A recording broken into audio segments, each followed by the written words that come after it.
É com alegria que podemos compartilhar neste momento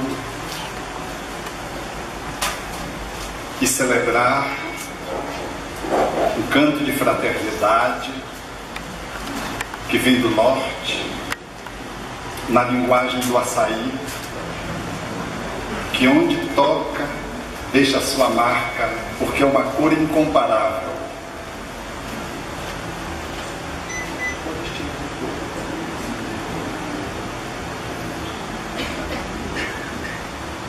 A nossa alegria, portanto, de vir a Rio Claro pela primeira vez e poder confraternizar com vocês em torno dessa veneranda doutrina que nos embala as almas e nos sustenta os corpos. Procurei-te, desalvorado e triste pelas terras distantes, em loucas aventuras pelos outros, sem conseguir encontrar-te. Aonde chegava a minha ansiedade, deparava-me com as marcas dos teus pés no chão. Cobri os meus sonhos de angústia, dilacerando todas as minhas esperanças em vãos movimentos para te encontrar. Exauri-me sem resultado feliz e caí vencido. Defrontei-me um dia com 2 estrelas que se apagavam nos olhos de uma criança abandonada e amei-a. A sua voz sem palavras e a música da sua necessidade fizeram-me encontrar nós 3, o próximo, a mim e a ti, soberano Senhor da minha vida. Não cesses de cantar, ó brisa ligeira que passeias pelo vale, nem interrompas o teu curso, ó água transparente do regato. Toda musicalidade que embala a natureza faz-se partitura para que o cantor destrave a voz da sua garganta e inunde o mundo de harmonias. É a fala psicográfica de Rabindranath Tagore, falando-nos do peregrino que buscava o divino e só pôde encontrar quando estabeleceu uma relação de amor através de alguém com quem ele conseguiu fazer um nexo de fraternidade profunda, através da qual a amorosidade consagrou o encontro a 3, eu, tu e ele, na fala do extraordinário filósofo judeu Martin Buber. Eu, tu e entre nós ele, a divindade. Assim sendo, essa tem sido a sina do ser humano na Terra. Não há quem não busque satisfação, plenitude, paz, felicidade. Nada obstante, sejam coisas tão desejadas, são construções dificilmente alcançadas. Todos ansiamos por esse estado da alma, mas pouco conseguimos lográ-la, a ponto de podermos dizer que ela como que se nos escapa das mãos. E quando definimos, por exemplo, felicidade, o fazemos dizendo que não existe felicidade, existem momentos felizes. Para declarar o nosso fracasso, a nossa indigência, na construção desse conteúdo de vida que é mediado pelo amor e mediatizado pela relação. O amor só é possível se concretizar quando 2 pessoas ou mais se encontram. Mas as pessoas dão de encontro, não vão ao encontro. Nós nos chocamos uns com os outros, mas não conseguimos estabelecer relações fecundas.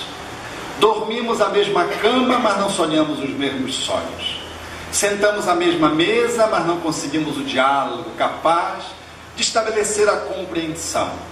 Sentamos um ao lado do outro no sofá, mas cada um num canto do sofá para ver uma televisão, porque não somos capazes de poder permear o nosso encontro pelo um toque de corpos, ainda que seja de pai e filho. Somos aqueles, portanto, andantes, mais para andarilhos do que para peregrinos, perdidos de nós mesmos na busca de alguém que possa fazer sentido para a nossa existência. E buscamos fora aquilo que nos falta dentro.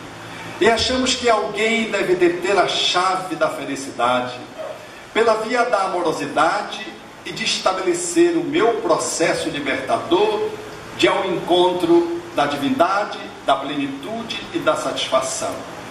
E nos perdemos nos inúmeros desencontros, porque é uma justa ilusão achar que alguém é capaz de nos tornar felizes. Ninguém faz feliz ninguém.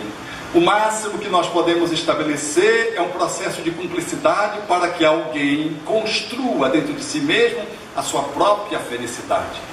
Felicidade apoiada às custas de alguém é ilusão, um tempo marcado para se desfazer. É alguém que caminha sob a luz do outro. Se o outro se ausenta, se escapa, se foge, se esvai ou se apaga a sua própria luz, nós ficamos às escuras. A amorosidade, portanto, ela é desafiadora, porque nós buscamos receber ao invés de poder estabelecer um movimento de doação. Todo o processo de construção que se assenta naquilo que eu recebo, traduz-se na forma de carência. E define quem busca a infância psicológica emocional. O espírito, quanto mais ele requer que o amor venha de fora, mais ele se mostra desértico, não florido, não se estabelece enquanto um bosque, não se apresenta viçoso, não se apresenta como vida. Fica à cata daquilo que vem de fora. Se vem uma gota, quase não lhe faz a diferença. Mas se vem uma enxurrada, logo ele se apropria para mais tarde se colocar ressequidamente novamente. Quando ficamos às custas de um amor de mãe, de pai, de filho, de esposa, de esposo, nós ficamos na mão de alguém. Quando a vida nos define e nos convida para um exercício de uma amorosidade que permeia o universo, como propôs São Vicente de Paulo a Allan Kardec em O Livro dos Espíritos, na questão 888. Eis a lei de amor, eis a lei divina, que permeia todos os universos. A lei de amor que é a atração entre os seres vivos e organizados. E a atração que reflete o amor entre os seres inorgânicos. A amorosidade, portanto, é o espaço dentro do qual estamos mergulhados, porque estamos imersos na divindade. A divindade em sendo amor, nós estamos permeados pelo amor, como alguém que sai ao sol e não consegue se evadir da claridade. Todavia, se fechamos os olhos, somos capazes de negar o sol, a despeito de sentirmos o seu calor, mas negamos a luz, não porque a luz não exista, mas pela nossa indisposição, teimosia, rebeldia, ignorância ou falência de não abrirmos os olhos. Abrir os olhos para que o amor compareça, para que recebamos a luz do sol. Abrir os olhos da nossa alma para sentir a divindade é dar ao amor passagem de dentro para fora. É estabelecer essa conexão cósmica que demoradamente temos retardado, adiado e sofrido, e achamos que ser feliz é uma ilusão, de que alcançar a plenitude é um espaço para a realização dos gurus, e buscarmos um bem-estar nós resumimos a momentos quando estamos com alguém que nós amamos, fugidio, momentos que nos escapam apressadamente, tudo porque ainda estamos demoradamente fazendo o auto-sabotagem da amorosidade que deve vir de dentro para fora, e nós estamos buscando de fora para dentro. Talvez o milagre da passagem do amor é abrir as portas do coração. Porta essa cuja maçaneta está por dentro. Ninguém pode de modo algum abri-la, senão nós mesmos. E se alguém tenta violá-la, se transforma num arrombamento e traumatiza, magoa e machuca, como alguém que quisesse abrir os olhos diante da claridade abundante e ficasse deslumbrado. Jamais podemos ter esse poder, mesmo bem intencionado, de tentar fazer valer que o amor tem a passagem de fora para dentro, arrombando o coração de um filho para mostrar-lhes a vida, para mostrar-lhes de que o mundo espera que ele desabroche. Jamais podemos fazer com alguém que nós amamos muito, na conta de um companheiro, uma companheira de viagem, essa violência de assaltá-lo e esmagá-lo com a violência de alguém que quer que ele desperte, fazendo com que a porta da sua alma seja aberta mediante machado, a fim de que em se abrindo a pessoa possa acordar e despertar para o exercício da amorosidade.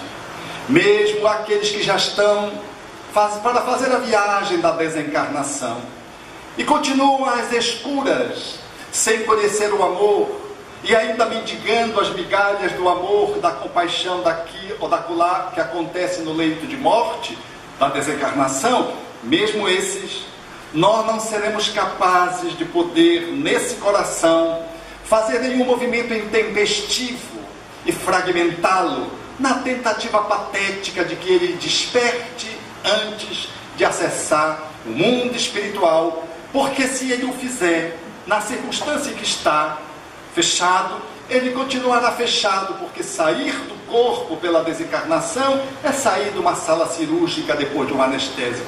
Continuamos a mesma pessoa. Nós não temos o direito de fazermos isso, mas temos o dever de tocar a porta.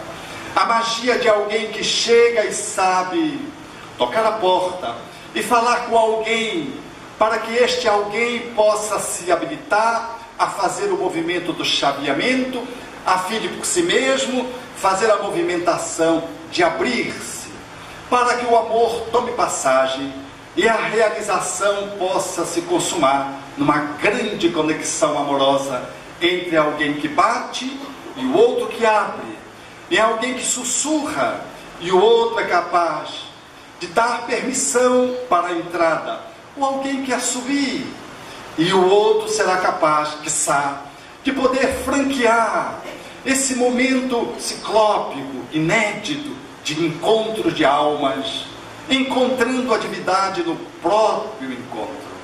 Porque há muitas formas que podemos compartilhar para que o outro desperte.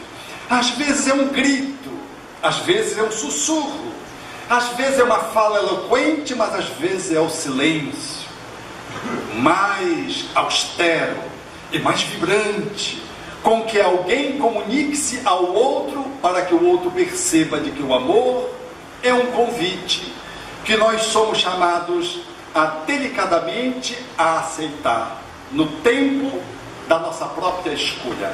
Assim sendo, esse é o jogo do amor, no qual todos nós estamos inseridos, mais ou menos, dentro de um distanciamento em que nós decidimos por nos colocar para acessarmos esse estado da alma.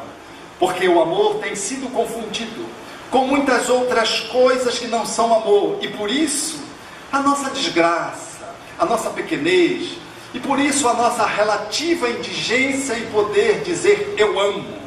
Porque nós muitas vezes repetimos eu amo, mas o amor parece que ele não tem convencimento. Às vezes nem nós mesmos temos convencimento do amor. Queremos encontrar alguém que diga que nos ama, para que a gente acredite que a gente é um ser capaz de ser amável ou amado. Porque nem nós acreditamos no nosso amor. Então tentamos seduzir alguém para que esse alguém venha ao nosso encontro e diga aquilo que eu não sou capaz de me dizer. De que eu sou alguém capaz de auto-amar-me, ou capaz de amar. E por isso, nós aqui e acolá viajamos nessa ou naquela instância, sem conseguirmos efetivar de de forma profunda, mais contínua, intensa, uma amorosidade que como que se nos escapa, como com uma luminosidade de uma cidade pequena, cuja luz mais falta do que está presente. Quem mora em cidade pequena, que não é vitalizada pelas estações da movimentação da luz elétrica, aonde falece a presença da luz e é alimentada às vezes por um motor de improviso, a óleo, aqui e acolá a luz vem, mas vai. Assim é o nosso amor. Às vezes nós dizemos que amamos, no entanto, o nosso amor parece que está mais ausente do que presente. Parece que há mais blackout na nossa vida de 40, 50, 60, 70, 20 anos do que efetivamente luz, claridade, abundância. Parece que há mais escassez do que vigor da presença. É que a nossa amorosidade, ela foi sendo construída ao longo das encarnações aos atropelos. E nós não conseguimos ajuizar esse sentimento perfeitamente dentro de nós mesmos, e ele vem misturado com tantas outras coisas que não são amor. Qual o sexo que hoje ganhou espaço de cidadania mundial, ganhou o Facebook, ganhou os sites pornôs, ganhou os espaços dos Instagram, onde a foto, nada obstante a pessoa não esteja nua, a foto é erótica. As postagens de Facebook hoje dos homens é da cintura para cima, desnudos, porque há que se mostrar o contorno dos músculos, o quanto a pessoa está malhada, para que incite de alguma forma o desejo das mulheres de alguém que, carente, narcisicamente, busca o amor de alguém porque não foi capaz de amar ainda atualmente a si próprio. Não estou me referindo aos homens e mulheres que trabalham como modelos, que usam o seu corpo na expressão da sua própria manifestação profissional. Falo dos homens e mulheres comuns, que fazem as suas postagens ousadamente para tentar falar, comunicar de uma necessidade de auto-amor que a pessoa não enxerga, e ela projeta para fora pela uma janela que toma conta do mundo, a fim de que alguém venha de fora e diga: você é adorável, você é digna de ser amada, você é digno de ser amado, eu amo você, para que você então diga em si: essa pessoa disse que eu sou digno de ser amado, mas se eu a mim não me amo, pode o mundo se reclinar aos meus pés, fazendo curtidas no Facebook. Pode uma plateia delirar, por exemplo, nos aplausos, mas eu, de mim para comigo mesmo, não consigo confirmar de que eu sou alguém que opera o amor. Os outros dizem, e eu estou naquela posição de apresentação, chamando a atenção, porque eu quero me convencer de que o amor vale a pena e de que eu sou capaz de amar, mas porque eu não consigo amplamente, ou pelo menos razoavelmente, eu busco o amor dos outros para confirmar aquilo que falta em mim. O narcísico, por exemplo, o narcisismo usa o sexo, ou usa o seu corpo, ou usa os seus objetos em torno do qual ele se veste, a fim de poder seduzir os outros, que em sendo seduzidos, dizem que o amam, mas que também se enganam. Porque a reflexão de que você é digno de ser amado, não é a sua alma, é ao seu corpo, que ainda é jovem, que está malhado. Porque enquanto esse corpo se mantém, o amor vigora. Porque é apenas o desejo físico, é apenas o erotismo numa perspectiva bem superficial, sem a correspondência do amor que ele deve dar ensejo de manifestação adequada. Então, é um amor que tem um tempo marcado para encerrar. Se a relação ela se fundamenta, por exemplo, nesse encaixe corpóreo, ela está com a data de vencimento marcada quando começarem a surgir as primeiras rugas. E não adianta buscar, de modo algum, o esteticista ou o cirurgião plástico. Ainda hoje eu vi o cirurgião plástico dos maiores que o Brasil tem, fazendo uma entrevista, e ele dizendo que nós brasileiros somos chatos, porque a gente, na verdade, quer fazer por fora o que nos falta por dentro.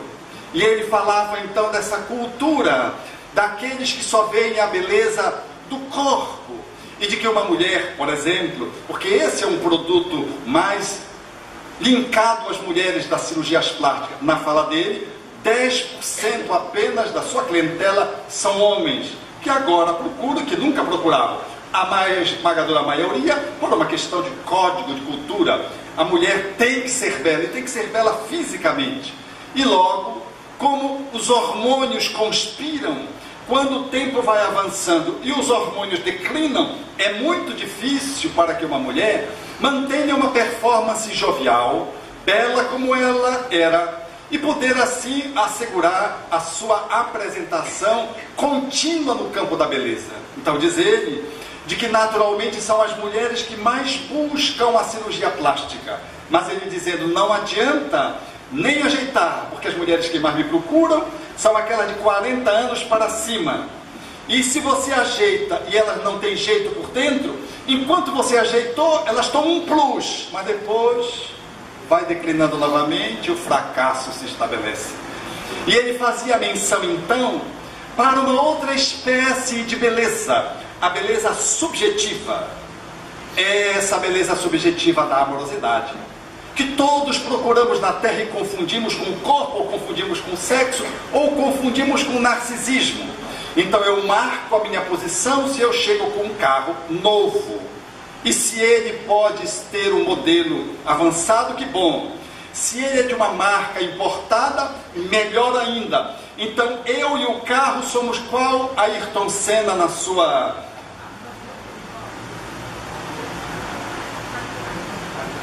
Fazia parte dele o seu carro, mas era a atividade profissional dele do automobilismo. Ele dizia que ele e o carro eram um.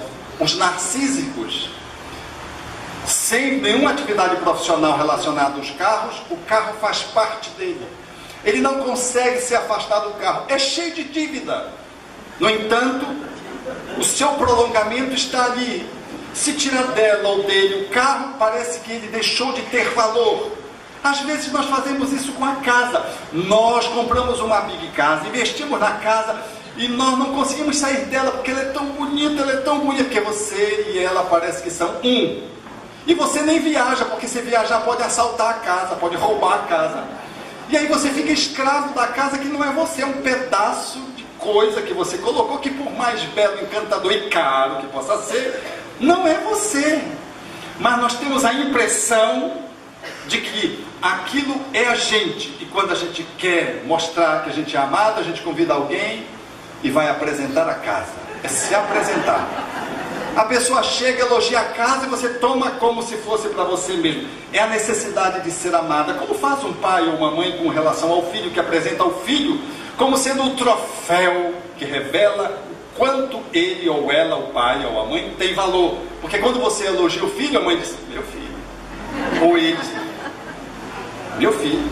Ela é capaz de dizer assim, veio das minhas entranhas. Na verdade, ainda não saiu das entranhas dela.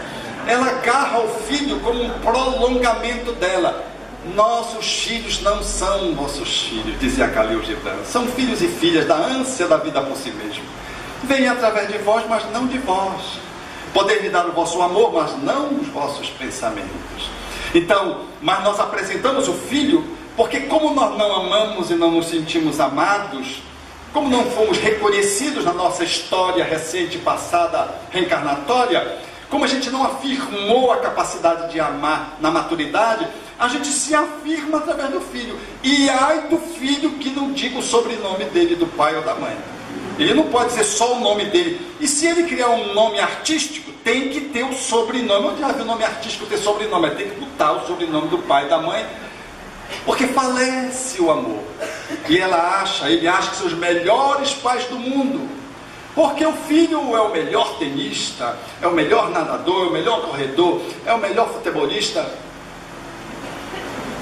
É um processo narcísico de alguém que assim não conseguiu exercitar o amor no nível pleno, sente-se em déficit e tenta se afirmar, ora pelo filho, ora pelo carro, ora pela casa, ora pelo próprio corpo, numa tentativa de dizer, olhem para mim, eu sou alguém que valho a pena. Mas como nós não acreditamos em nós mesmos, nós usamos os adereços. E usamos tantos adereços, e por mais que a gente se apresente como uma árvore de Natal caminhando e as pessoas nos olhem, e se nos elogiarem porque está tudo combinando, ainda assim é um amor que vem de fora. E nós dizemos, puxa, como eu estou bem. Não estou bem. Eu estou circunstancialmente achando que valho a pena porque alguém disse que eu valho a pena. Confundimos, portanto, o amor com essas expressões que permeiam a nossa manifestação de vida, incluso o sexo. E quanto mais eu procuro sexo, mais eu procuro amor, e às vezes eu me torno alguém viciado no sexo, mas eu estou na busca do amor. Ou então eu me torno numas mulheres, ou nos homens, que também existem, mas cabe mais às mulheres percentualmente esse índice de frequência da chamada das mulheres que, entre aspas, que amam demais. São mulheres que se depositam aos pés dos homens, e eles, porque também não se amam, narcisicamente se valem delas. E elas, quais mariposas, ficam em torno deles. Eles, carentes, sem se amar, tentam se afirmar através do amor dela, e ela, sem se amar, tentam buscar migalhas de aceitação dele. Fica uma relação de autofobia da mulher e de narcisismo do homem, no encaixe neurótico de absoluta perfeição neurótica. Ele não se amando, narcísico, e ela com fobia por si mesma, no movimento de não autoaceitação, girando em torno dele. Quando sai dele, encontra outro homem com a mesma performance, e ele encontra uma outra mulher, porque sempre existimos nessas diferentes movimentações, porque cada um lida com o não amor, com esse coração que ainda não se abriu, cada um lida de acordo com o seu jeito. Há pessoas que não amam, e por não amarem, com medo das frustrações que possam ter de não serem correspondidas porque não são capazes de dar, se isolam, constroem muros dentro dos quais vivem a sua existência. Às vezes são muros psicológicos, cumprimento a pessoa assim, ou então está sempre com uma cara de poucos amigos, para que as pessoas não se aproximem. E se alguém se aproxima no movimento de pretensa sedução, de encaixe afetivo, a pessoa logo se fecha, faz cara dura e segue, porque tem medo de ceder para alguém e ser amada. Porque tem uma frustração na sua historiografia reencarnatória presente, de não ter sido suficientemente amada pelos seus amores principais, que são pais. E por não ter sido amada pelos seus pais, tem medo mais uma vez de ser renegada por este homem ou por esta mulher, que lhe começa a cortejar, se aproximar, lhe tirar, fazendo um movimento de ameaça ao seu equilíbrio, que é o fechamento dentro de si mesmo de alguém ressequido, que não dá um sorriso para uma pessoa do sexo oposto, com medo de que isso possa lhe comprometer a segurança da sua brutal insegurança, do seu desamor. E se lhe pergunta se ela ama, ele ama e diz, amo. Mas por que você não consegue, não estabelece nenhum relacionamento? Eu me basto. Quando eu ouço essa expressão, eu me basto, porque ninguém se basta. Até para nascer, nós precisamos de duas pessoas, ou pelo menos no tubo de ensaio, mas alguém que faça lá no tubo de ensaio o espermatozoide e o óvulo. Nós não nos bastamos. Se houver uma greve dos garis, a cidade fica de cabeça para baixo. Ninguém se basta. Se as árvores morrerem, acabou a população da terra. Precisamos das árvores. Ninguém é autossuficiente absolutamente. É da lei a interdependência. Então ninguém se basta a ponto de não poder manter nenhuma conexão amorosa. Eu posso escolher não estabelecer nenhum relacionamento a dois. E pode ser justo, se a minha motivação for profunda, for adequada, for bem justificável. Mas dizer só que não, eu sou suficiente, eu me basto, eu não sou um hermafrodito que fico dentro de mim mesmo e fecundo e produzo e reproduzo, não. Eu sou um ser integral e que preciso de um outro que também inteiro. Numa relação de encontro nós podemos nos multiplicar no nosso movimento de expansão da nossa consciência no processo da amorosidade. Assim, eu conheci um cidadão que vivia essa experiência. Ele vivia numa casa, no interior, bem longe da periferia da cidade, numa casa montada por muros bem altos e com cachorros dentro. E ele dizia: eu não quero que ninguém me perturbe. Um homem que trazia hipertensão arterial alta, trazia processos neurológicos que se manifestavam como tiques, que ele tentava resolver utilizando o botox para diminuir os tiques, que fazia com que ele fechasse os seus olhos. Um homem completamente caído, na procura do amor, sem saber de que aí estava a solução do seu problema. E quando investigando a sua história, ele vira-se como uma criança, narrando para mim, de que o seu pai surpreendera a sua mãe tendo um relacionamento amoroso com o seu melhor amigo. E aquele processo trágico que culminou numa separação, essa mãe era-lhe o ser mais afetuoso. Ele era por assim dizer, o quindim da mamãe. Ele sabia que o pai estava sendo lesado, a olhos superficiais pelo menos, e a mãe o seduzia, porque desde sempre ele era o filho queridinho da mamãe dentre os filhos. A separação se deu, ele ficou com a mãe, mas com a mãe ficou uma grande culpa, porque no fundo, ele amava a mãe e ele amava o pai. Disso resultou um distanciamento do pai, que ele só fora reencontrar muito tarde. O pai barbado, alcoólatra, asilado numa casa de apoio a pessoas abandonadas às proximidades da morte. Aquela cena de ver o seu pai como um mendigo, absolutamente relegado ao abandono, fê-lo sentir uma culpa incomparável. A sua vida fora uma movimentação de desamor, porque ele seduzia as mulheres e as abandonava, e sempre tratava as mulheres despoticamente. As mulheres que ele se relacionavam eram as correspondentes àquela imagem que ele trouxera da mãe.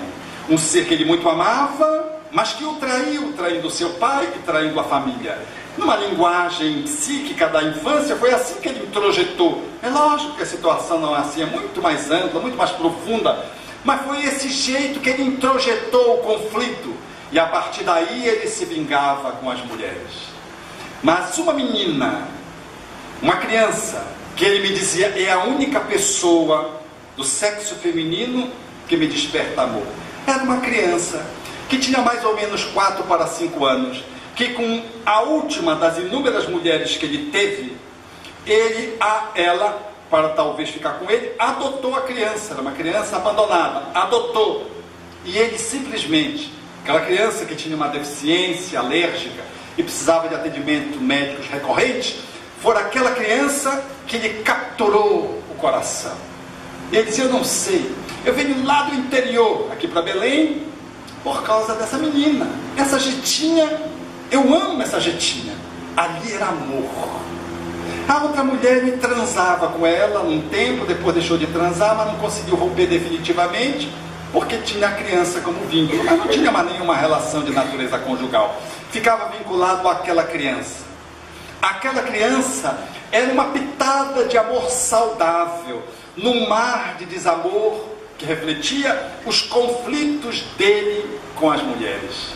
Eu olhava para aquele homem e olhava para aquela criança, hiperativa, agoniada, doentinha, alérgica, e como aquele pingo de gente fora capaz de tocar as portas do coração daquele homem, e agora aquele homem se tornava humano, porque ele não era um homem humano. Só para vocês verem como ele era, uma das mulheres dele, com uma das filhas, o chamou pedindo ajuda, porque a filha estava se relacionando com o homem casado, e a filha tinha a promessa do homem casado, de que o homem casado estava se separando, e de que iria, depois que se separasse, ele ia morar com ela, que só bastava comprar um apartamento. Olha, imagine, e você já sabe o que isso significava. Era uma lábia dessas que já passou de tempo, mas a filha apaixonada, que é um outro item que nós confundimos com amor, apaixonada, dizia: mamãe, ele me ama, ele já terminou com a esposa dele, ele está esperando só um tempo, onde ele vai comprar uma casa e a gente vai morar junto. E a mãe então telefonou para esse cidadão, esse meu paciente, que eu acompanhei durante um longo tempo, para que ele ajudasse a filha deles. Ele disse: pode deixar, resolvo comigo. Telefonou para a filha, a filha contou a história, disse: pode deixar, minha filha, diga para o seu grande amor que ele já pode ir para a semana e morar com você. Mas como, papai? Não, eu vou dar o apartamento. Papai, o senhor vai dar o apartamento? Vou. É de presente, presente de casamento. E ela ficou feliz, chegou em casa contando para a mãe, depois do telefonema, no trabalho, chegou em casa contando para a mãe. A mãe disse: esse homem é louco! Ela chamou para que o esposo tirasse a filha das garras do assassino. E ele simplesmente entregou a filha, de modo que o assassino pudesse matá-la, na linguagem da mãe.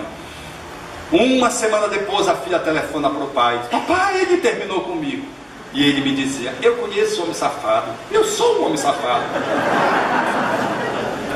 Eu sabia que era só lábia, então eu ofereci para que o processo pudesse terminar, porque eu fiz isso muitas vezes, então eu sabia o que eu estava fazendo. Eu conheço essa espécie de homem.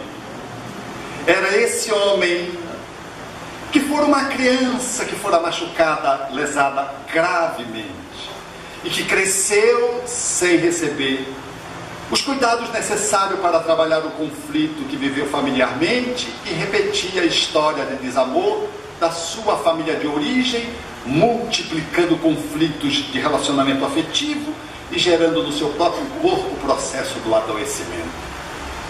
O amor pode ser confundido com sexo, mas às vezes é só sexo, é só corpo. Enquanto o sexo é apimentado, quente, mirabolante, parece, entre aspas, que o amor está presente.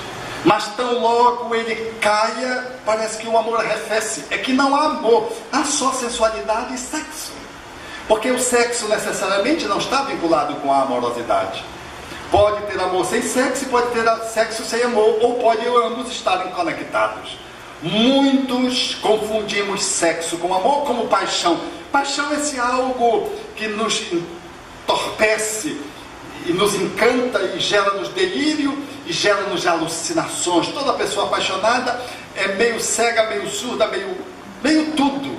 Ela não é inteira, porque ela acha: não, eu vou abandonar. Uma vez uma me disse assim, uma jovem, quando eu era mais jovem, ela me disse assim: eu abandono tudo e vou viajar com você.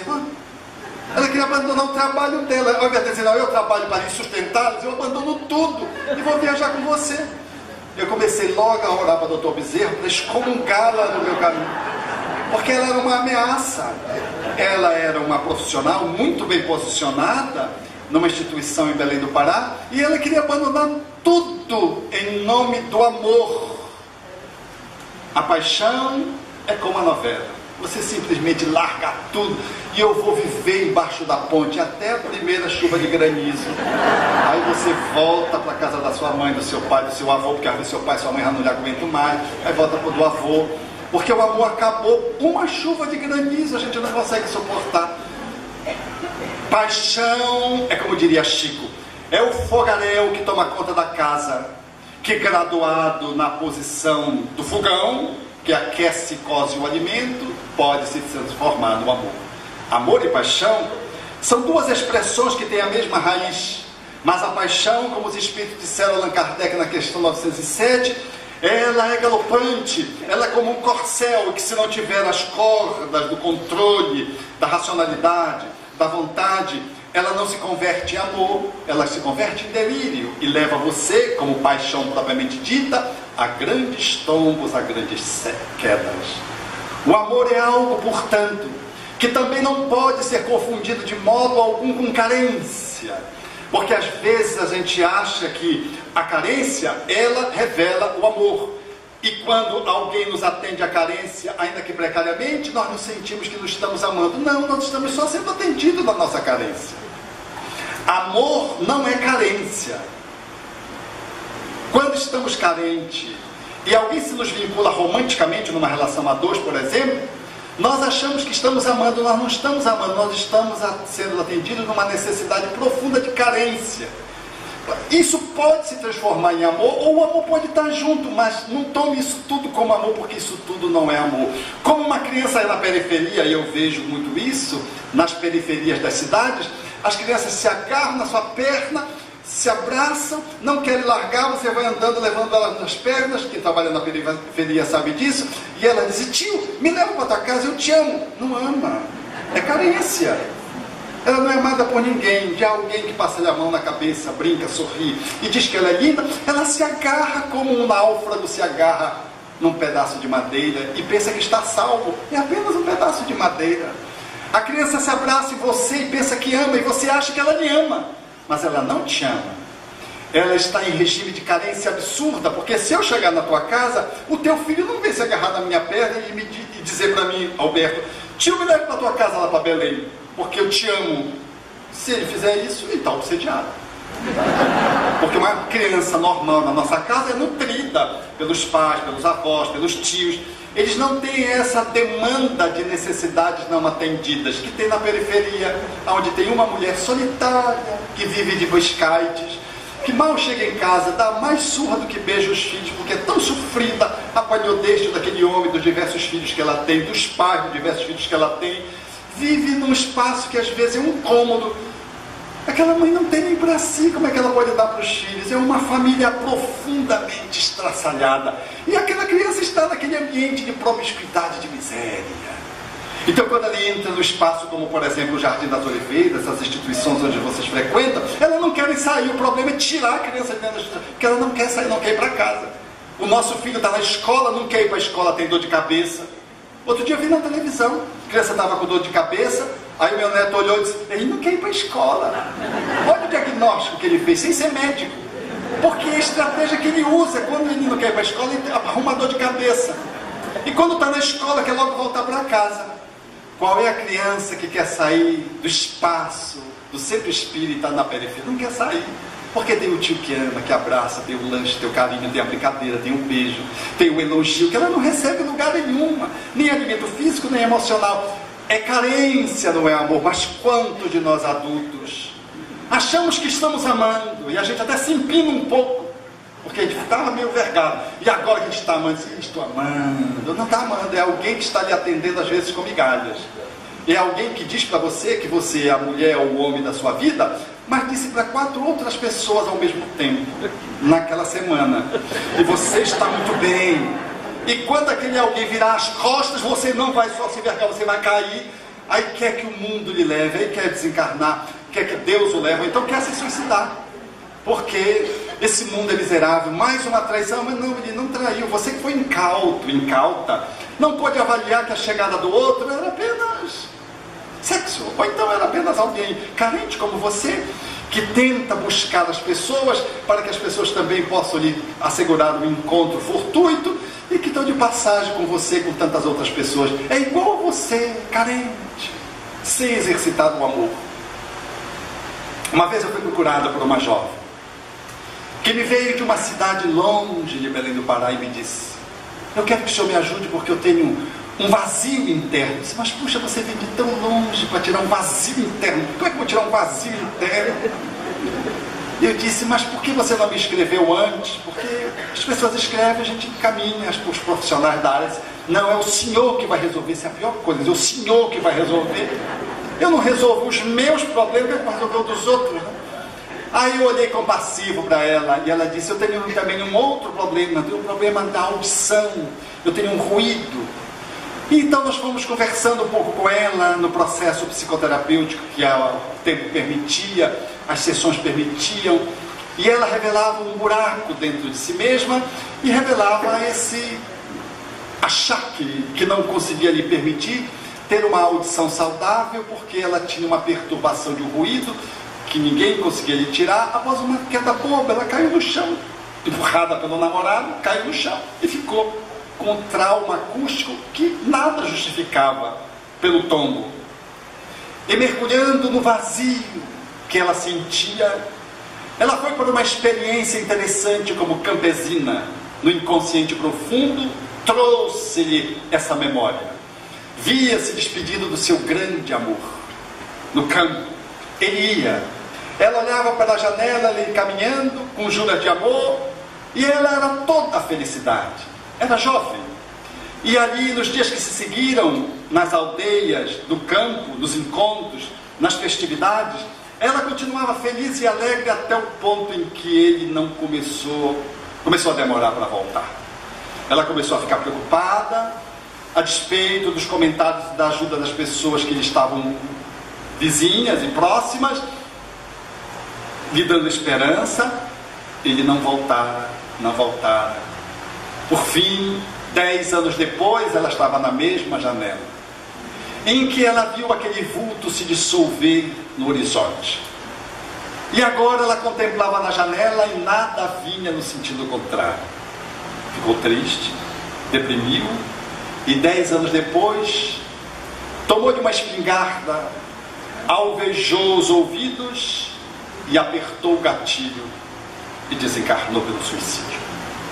Saiu do corpo, experimentando as consequências do suicídio, como atenuante naturalmente da depressão, que é um processo psiquiátrico. Num dado momento ela é recolhida, amparada, apoiada, e quem ela encontra? O seu esposo, que vem ao encontro dela para poder lhe saciar a sede de informações e de minorar as dores da alma, que são as piores dores, porque a dor do corpo passa com medicamento, com anestésico, com analgésico, mas a dor da alma é excruciante. Só o amor é capaz de, pela via do perdão, de dulcificar a alma e eliminar as dores. E ele dizia para ela que ele continuava amando, que ele não voltou porque ele sofreu um naufrágio e morreu no naufrágio, mas de que agora ele estava ao lado dela para ajudá-la a que ela pudesse se recompor. E ela, culpada porque não teve a resignação suficiente, não pôde fazer um encontro com ele numa posição agradável. Voltou na posição do suicida, e ele foi de um acidente, desencarnou por acidente. Mas o amor estava posto. E quando ela faz a conexão dessa cena que envolvia uma amorosidade não correspondida, ela deu-se conta que o vazio no peito surgira exatamente há anos atrás, quando o seu pai, ela que era o docinho de coco do pai, quando o seu pai desencarnara. Ela pôde fazer a conexão de que o ex-esposo reencarnara agora como seu pai, e depois que o pai faleceu, veio aquela memória que estava sepultada no inconsciente profundo, mas que não fora tratado devidamente, ela voltar ao psiquismo, ao consciente, na forma de vazio, uma tristeza surda, que fê-la por alguns momentos usar antidepressivos, mas que não resolvia. E agora ela entendia que o vazio era o mesmo vazio que aquela mulher, aquela subpersonalidade de outrora, sentira nos últimos anos, dos 10 últimos anos em que ela esperou o esposo e que combinou com o suicídio. E vira que o empurrão do namorado, já depois de que essa cena tinha se estabelecido, a desencarnação do pai, e o vazio tinha se estabelecido, em que ela entrou nessa faixa da subpersonalidade, um empurrão do namorado que estava alcoolizado, e que ela caiu e ensejara. Uma lesão que para os otorrinolaringologistas eles não encontravam respaldo para justificar, porque foi uma queda tão boba para uma lesão tão grave. A lesão era a correspondente aos tiros que ela perpetrou no passado e que estavam como sequelas de uma culpa da qual ela ainda não tinha se liberado completamente. O exercício da amorosidade verdadeira requer persistência, e quando nós não conseguimos manter essa continuidade da perseverança, corremos o risco de abrir mão, de ceder, de transigir para outros conteúdos de alma. E agora ela viera, trazendo na posição de filha, amor e culpa. Amava o pai, mas tinha uma culpa que acompanhava junto. Quando o pai se foi, ficou o vazio interno, que era resultado dessa mescla de um amor não correspondido, ou seja, um amor que falta, porque o amor que ama, ele solta. Uma mãe que ama profundamente o filho, sem contaminação de outros conteúdos, ela deixa o filho ir. O filho quer fazer intercâmbio, ela vai. Ela apenas avalia, o pai, se o filho tem maturidade, porque se não tem, ela supervisiona, mas ela não segura o filho. Aquela mãe diz, não, meu filho, eu é que sei o que é melhor para você. O garoto está com 40 anos. E ela continua dizendo para ele, você não vai casar com a fulana, porque essa fulana não é para você. Mas mamãe, nenhuma mulher é para mim, todas a senhora inviabiliza, toda a senhora diz que não presta, vai nos defeitos. Qual é o defeito que essa tem? E às vezes aquela mulher, quase perfeita, não tem defeito, espírita, ganha bem, bela, Facebook é comedida, vai à academia, toca um instrumento musical, fala mais de um idioma, quer dizer, uma mulher quase que não existe. E quando ele pergunta, mamãe, o que é que ela tem de defeito? Aí a mãe vem, quando ela não tem nenhuma resposta, em nome desse amor fracassado, porque está misturado com outros conteúdos, ela diz, meu filho, eu não sei lhe dizer, mas é uma intuição de mãe, de que isso não é bom para você, não é ela, isso não é bom para você. E a pior coisa para um filho que não se ama, é ficar na mão de uma mãe ou de um pai. Da mãe especialmente, porque veio das suas entranhas. Quando ela diz isso, o filho estremece, fica entre o amor pela quase ser inexistente e perfeita, e uma mãe que está perturbada, atrapalhada, que ama, não é que não ama, mas ama cheio de confusão, e aí ele não sabe como, porque ele tem medo, porque boca de mãe é profética, tudo que mãe diz, acontece. Se mãe disser, não vai, que não vai dar certo, porque não? A gente já se programa para não dar certo, para cumprir a palavra da mãe. É uma profecia que funciona como uma sugestão hipnótica. Você vai tropeçar aí, menino. O menino vai e tropeça. Mas se a mãe disser, meu filho, cuidado, para você não tropeçar, siga seguro. Ele vai seguro e não tropeça. Mas então vai tropeçar, ele tropeça. Ela fez uma sugestão hipnótica. Como ela tem muita força no psiquismo da criança, a criança vai, tropeça e cai. E vira-se e se sente culpado. Não é ele culpado, é a mãe que o massacrou com uma promessa que se converteu em sugestão hipnótica e que se cumpriu inevitavelmente num psiquismo que vai crescer com medo de mãe, porque se mãe sempre acertou quando a mãe diz, não, meu filho, é alguma coisa que está me dizendo, eu acho que é Jesus, porque aí quando você quiser do meu Deus não funciona, o guia vai logo para Jesus, que é um carrão de cena, né? E se não resolver, vai chegar em Deus. O nosso amor apresenta essas características que não revelam a amorosidade tal qual ela o é. Como um café que você toma que está contaminado com cevada, contaminado com milho, contaminado com palha. Às vezes o nosso amor, ele às vezes tem culpa, às vezes ele tem carência, às vezes ele tem misturado com paixão, às vezes é mais desejo sexual. É tudo isso, mas não é só amor. Ser espírita é poder estar abrindo a porta do coração para que o amor venha e trabalhe a carência.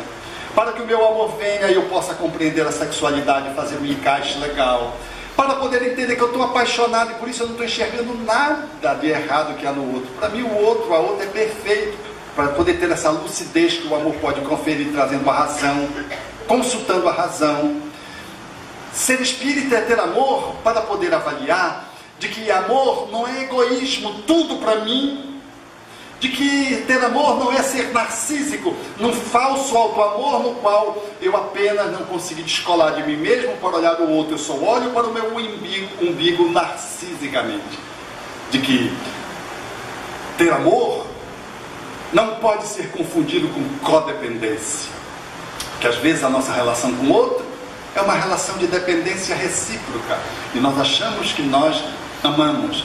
Mas há uma deficiência na autopercepção. Nós não amamos o outro, nós dependemos do outro. Nós também amamos o outro. Mas tem uma alta cota de dependência e quando o outro vai partir, Nós sofremos pela desencarnação. Se o outro ficar obsediado, sofrer um acidente de carro, ficar numa cama, nós vamos continuar com o amor? Ou esse amor vai ceder? Se o outro desencarnar, como é que a gente fica? O amor que ama, ele está misturado com essas coisas. Não somos seres perfeitos, mas precisamos ter a lucidez para que esses conteúdos não sejam confundidos com o amor e não tomem o lugar do amor. Eu posso dizer a um filho: meu filho, eu sinto muito apego a você. Eu preciso treinar o meu amor para que se amplie, para que eu solte mais você, porque você já tem condições de caminhar sozinho, mas eu sinto que estou pegando muito em você, eu sinto que eu estou prendendo você. O pai poder dizer isso para a filha, reconhecer isso, isso é lucidez de um amor que está trabalhando a relação de dependência, de apego. Alguém que cuida do seu próprio corpo, o que é de bom tom, porque quem se ama toma banho, penteia o cabelo, coloca um broche. Eu não me amo só a alma, eu amo o ser que eu sou e o lugar onde eu estou. Se eu não me amo, e eu vejo isso nos pacientes psiquiátricos, fisicamente você olha, você já sabe se ele é um esquizofrênico. Olhando de longe, ele se aproximando, se ele está depressivo, ou se ele está eufórico, porque ele vem num jeito que não é alegria, que é euforia. Ou então ele vem depressivo, farol baixo, andando devagar, cabeça baixa, falando melancolicamente. E se ele for um esquizofrênico, nem estender a mão para você, ele estende. Se estender a mão meio assim, e se você quiser abraçá-lo, ele não abraça, porque o esquizofrênico não abraça, tem problema com a afetividade. O corpo fala. Uma pessoa que se ama, ela toma banho, porque o prazo, pelo menos no Pará, o prazo de validade é 12 horas de um banho, porque é muito calor, a gente sua muito. Então a gente pergunta para a pessoa, quando vai paquerar uma pessoa, diz assim: quando foi seu último banho? Para saber se ela se ama. Se fez mais de 24 horas, passe adiante. Uma pessoa que se ama se cuida, é natural, mas ela não fica cuidando mais do corpo do que da alma. Ela não cuida do corpo achando que ela é a alma, o corpo é a alma, ou que ela é o corpo. Não, ela sabe que ela é uma alma e está no corpo. E que se surge aqui e acolá uma ranhura artística, uma ruga, ela sabe que está ganhando uma nova beleza. Mas se aquele processo for demasiado na fisionomia e cabe uma cirurgia de pálpebra, por que não fazê-lo? Não tem nenhum problema fazer uma cirurgia de pálpebra. Não tem nenhum problema usar a medicina estética para poder colocar em consonância alguém que se sente muito ruim em relação a si mesmo por conta de uma precariedade no corpo que não ficou muito bem. Então faz um pequeno ajuste, significando que a pessoa se bem quer, e faz um ajuste no seu corpo. Mas alguém que se confunda com o corpo e achando que auto-amor é amar o seu próprio corpo e somente o corpo, não vai sair do cirurgião plástico. E o cirurgião plástico vai querer mandar para o psicólogo e não vai conseguir, porque a pessoa não quer tratar a alma, ela quer tratar o corpo. E o cirurgião plástico, ele já sabe. Eu tenho um paciente cirurgião plástico, ele diz assim: Alberto, quando a pessoa insiste muito, vai dar problema. Então eu digo: só opero você depois que você começar com a psicoterapia e o psicoterapeuta achar que você tem indicação. Mas por que ele tem que decidir se o senhor que é o cirurgião? É minha intuição. Porque ela não consegue mais escapar da pessoa. Está tudo no lugar, faz e nunca fica bom. Não, ficou 0,1 milímetro o nariz e nunca fica bom, porque a pessoa está fissuradamente vinculada ao corpo num processo profundo de desconexão da alma. Quem está desconectado da alma não ama. Por isso, o amor pede passagem. Como narra o livro Estranhos Milagres, Encontros Extraordinários, na figura de Ed, o garoto que estava no campo de concentração. Às proximidades da morte, porque o campo de concentração, inevitavelmente, as pessoas morreriam pela falência nutritiva. E uma criança, um garoto, os tempos eram mais contados para eles e para os idosos e para os doentes. Assim, ele viu para além do arame farpado uma menina, Maggie, manuseando uma maçã. E ele, ao trocar com ela olhares, no encontro de almas, porque as almas se falam pelos olhos, houve como que um encontro de dois astros. Ela lançou a maçã vermelha por sobre o aramado ao encontro das mãos do garoto Ed, que ao recolher a maçã, recolhia a sua própria vida. Era uma porção de energia, de nutrientes que lhe asseguraria mais alguns dias de vida. A mesma menina, Meg, novamente com uma maçã vermelha nas mãos. Ele foi se aproximando, porque era impossível estabelecer um diálogo, mas algumas palavras começaram a ser trocadas. E de repente a maçã fazia o novo circuito elíptico na direção de fora para dentro do garoto que tomava a maçã, e era mais um dia. Os dias se sucederam, as palavras foram trocadas com juras de amor no campo da idade correspondente a um menino e uma menina. Dias depois, num dado momento em que Ed comparece novamente ao cerca, ao aramado, ele se aproxima dela e diz: amanhã não volte, porque eu estarei mudando de campo de concentração. Com a maçã na mão, ele virou-se de costas e saiu andando, porque é muito difícil dizer adeus quando você ama alguém. É muito difícil desprender-se de alguém que você quer muito bem. É muito difícil você dizer até breve, salvo se você ama grande, com muito desprendimento. E nós, almas, somos aprendizes do amor ainda. Às vezes somos mais analfabetizados do que alfabetizados no amor. Assim sendo, no dia seguinte, ele foi mudado de campo de concentração. Na sua mente, apenas a imagem da menina Meg e aquela maçã vermelha que estava lhe coroando com mais tempo de vida. O tempo passou, a guerra acabou e Ed sobreviveu. 15 anos depois, no ano de 1957, ele está nos Estados Unidos, convidado por amigos para um encontro com outros estrangeiros. Sentado ao lado de uma mulher, a mulher pergunta para ele: onde você estava no tempo da Segunda Guerra Mundial? Tema muito em voga em função da recém-guerra terminada. E ele diz: eu estava dentro de um campo de concentração. E você? Ele diz: eu estava fora. E eu jogava uma maçã para um garoto que estava dentro do campo de concentração. E ele disse: a maçã era vermelha. Ela disse: naturalmente. E você repetia esses gestos? Sim. E um dia ele disse para você que você não deveria voltar porque ele mudaria de campo? Sim, como é que você sabe? Ele levantou, ela naturalmente correspondeu ao movimento e ele disse: esse garoto sou eu. Se abraçaram demoradamente e ele disse: eu guardei você na minha memória durante muito tempo, lembrando-me de que talvez a você deveria conferir a sobrevivência física no campo de concentração. Agora que eu reencontrei você, você quer casar comigo? Fez que nem os jovens fazem hoje na balada. Tomam umas e querem logo casar. Você nem está enxergando direito outra pessoa no lusco-fusco de uma boate. E ela surpreendentemente disse: sim, eu quero casar com você. E o casamento se estabeleceu. 40 anos depois, Oprah Winfrey, a maior comunicadora americana, levava ao ar um programa em torno dos Dias dos Namorados, junho, e os entrevistados eram exatamente Ed e Meg. Ela dizia, e ele correspondia à sua fala, voltando-se para ela, dizia: ela salvou a minha vida com as maçãs vermelhas. E ela dizia: e ele coroou a minha vida todos os dias ao longo desses 40 anos de acasalamento.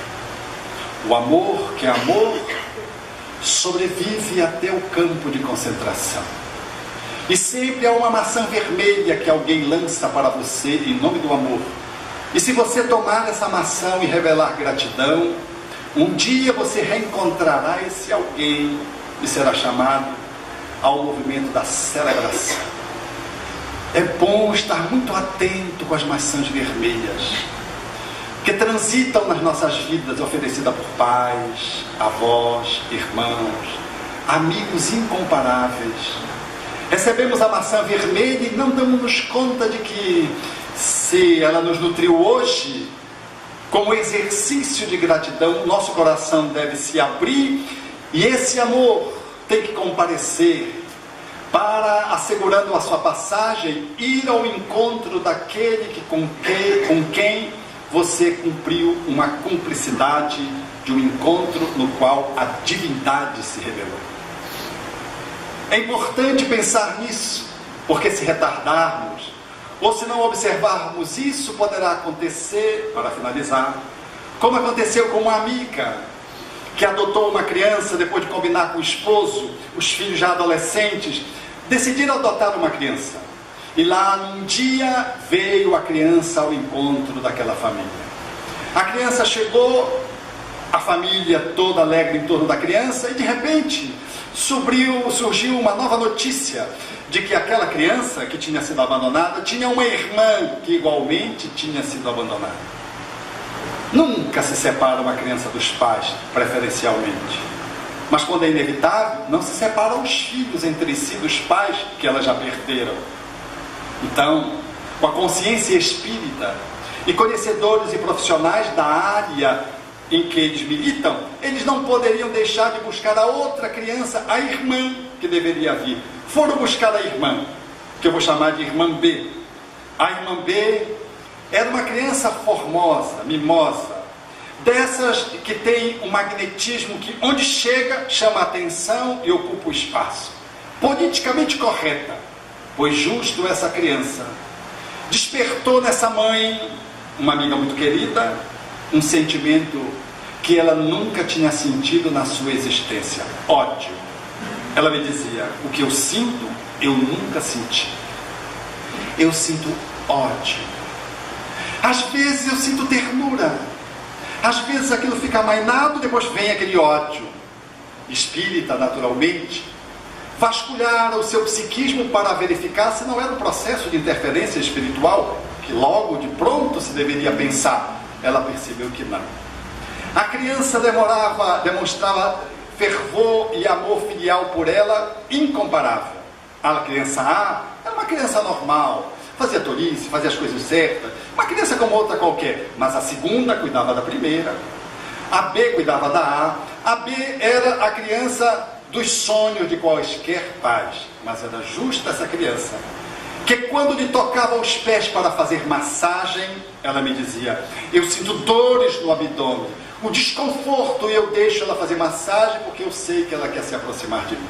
Ela se aproxima de mim e diz: mamãe, tu és a mãe mais linda que existe, tu és a melhor mãe do mundo. E eu me controlando para que ela pudesse não perceber.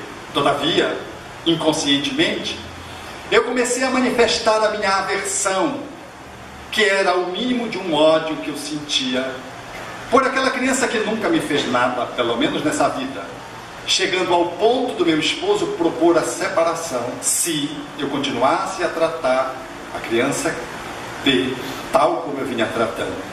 Ficou na iminência de um processo separatório. A criança era tão afervorada a ela que às vezes ela chegava no seu condomínio, para a sua casa, e no passeio, na entrada, no corredor, a criança colocava flores de um lado e de outro para receber amor.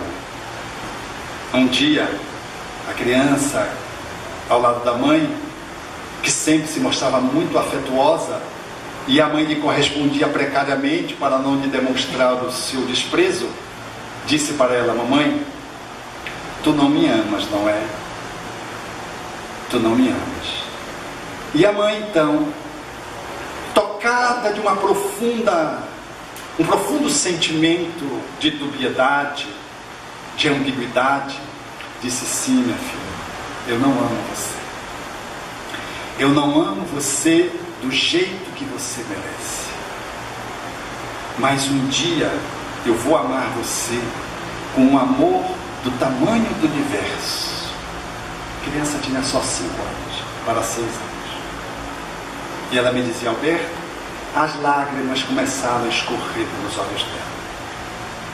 Na reunião mediúnica que se seguiu a esses nossos encontros, num término de reunião, um benfeitor espiritual valeu-se de um determinado momento que se fez apropriado por um médium, num transe psicofônico, dirigiu-se a ela e disse: minha filha, multissecularmente, você e esse espírito vêm num processo de gangorra. Ora alguém se vinga, ora alguém vitimado. Na outra vida inverte.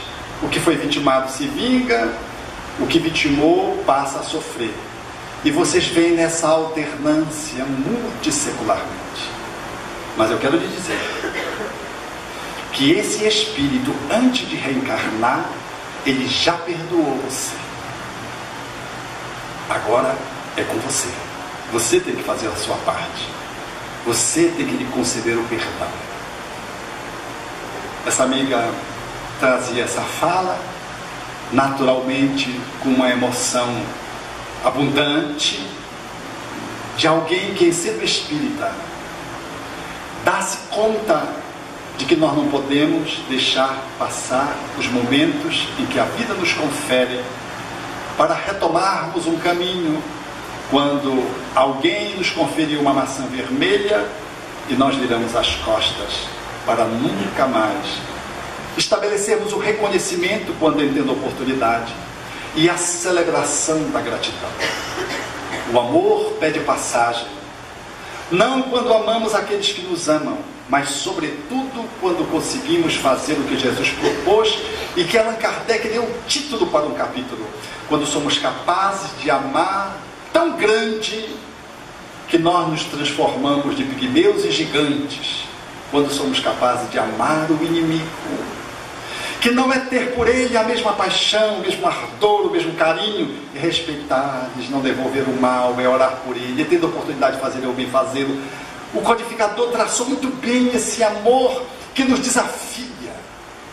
O amor ganha uma expressão de passagem quando nós tomamos essa maçaneta e abrimos e conseguimos, a partir das pessoas que nos amam, não só estabelecermos a correspondência da maçã vermelha, mas conseguimos ir além, amando aqueles que não nos amam, que tentam nos prejudicar, ou que nos cobram o desamor do passado, ou aqueles outros que são invisíveis, que estão nas margens das ruas, embaixo das marquises, nos alagados, que estão às vezes nos terminais, que estão às vezes embaixo do semáforo, ou que estão na periferia, na sua grande maioria, esperando que a compaixão possa visitar esse infortúnio oculto, tal como fazia a mulher que Allan Kardec descreve com prontidão no Evangelho segundo o Espiritismo.